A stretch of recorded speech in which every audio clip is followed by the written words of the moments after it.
43/80 इसकी percentage value आपको बतानी है। कर पाऊंगा भाई, 40 को भाग दूंगा मैं 80 से, आधा हो जाएगा। चलो ये तो हो गया 1/2, और प्लस 3 को 80 से भाग दूंगा 3/80। आप बोलोगे हाँ जी सर। अब हर कोई जानता है कि 1/2 कितना होता है, 1/2 होता है 50%। आप बोलोगे हाँ जी सर।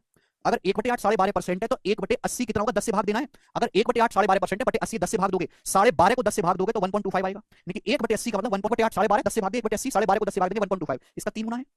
अब 1.25 का 3 गुना करेंगे तो 3.75, 125 का 3 गुना 375, ये लगेगा दशमलव, यानी 75%, 53.75%। बताओ हुआ कि नहीं हुआ कन्वर्ट? -1। 14 को 7 से भाग देंगे 2 आएगा, 2 - 1/7।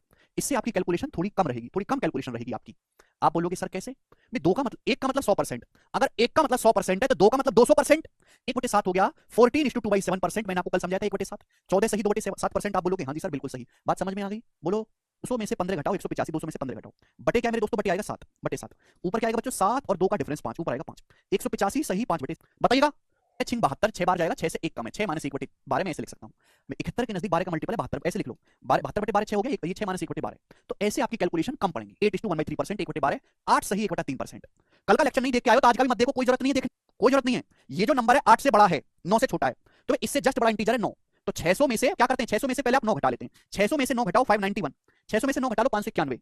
नीचे क्या है, नीचे 3 है, ऊपर क्या आएगा बच्चों 3 - 1 2 ऊपर 2 आएगा, 591 सही 2/3%, 15 इसका 7 गुना है, तो 42 प्लस 14/3 यानी कि 46 सही। तो 7/15 की फ्रैक्शन परसेंटेज वैल्यू 46 सही 2/3%, और इनको जोड़ेंगे तो 246 सही 2/3% आएगा। 1 और 100% में कोई फर्क नहीं है। तो अगर किसी भी फ्रैक्शन को आपको परसेंटेज में बदलना है तो 100 से गुणा करके परसेंटेज का साइन लगाइएगा, ये मैंने आपको सिखाया। अब मैं आपको सिखाऊंगा कि परसेंटेज को फ्रैक्शन में कैसे बदलते हैं। परसेंटेज को भाई हर कोई बालक ये जानता है कि सर 1% जो होता है वो 1/100, 1% का मतलब 100 में से 1 हिस्सा लेना, 1% मतलब 1/100। तो बच्चों मैं आपसे ये पूछूं कि x% क्या होगा मेरे दोस्तों, x% क्या होगा, x%। अगर मैं आपसे पूछूं कि x% का मतलब क्या है, तो भाई दोनों तरफ x से गुणा है, एक में x से गुणा करेंगे x आएगा, 1/100 में x से गुणा करेंगे तो x/100। तो x% का जो मतलब है बच्चों वो x/100 है, और 1% का मतलब 1/100, यानी कि परसेंटेज हटाया आपने 1/100 ले आए। तो बच्चों किससे चला जाएगा, 4 से काटेंगे तो हो जाएगा 4/25, यानी कि 16% की फ्रैक्शन वैल्यू जो है 4/25 से। आप बोलोगे हाँ जी सर बहुत बढ़िया, कोई प्रॉब्लम नहीं, कोई परेशानी नहीं, ठीक है ना। कि फ्रैक्शन वैल्यू क्या होगी बनाइएगा, पढ़ेंगे 125/8%। तो ऐसे लिखता मेरे दोस्तों 125/8%। आप बोलोगे हाँ जी सर बिल्कुल सही। परसेंटेज का मतलब 1/100, परसेंटेज हटाओ क्या कर देंगे 1/100 से गुणा कर देंगे, आ गया मेरे दोस्तों। किससे जाएगा तो 25, 25 चौका 100, यानी कि आ गया 5/32।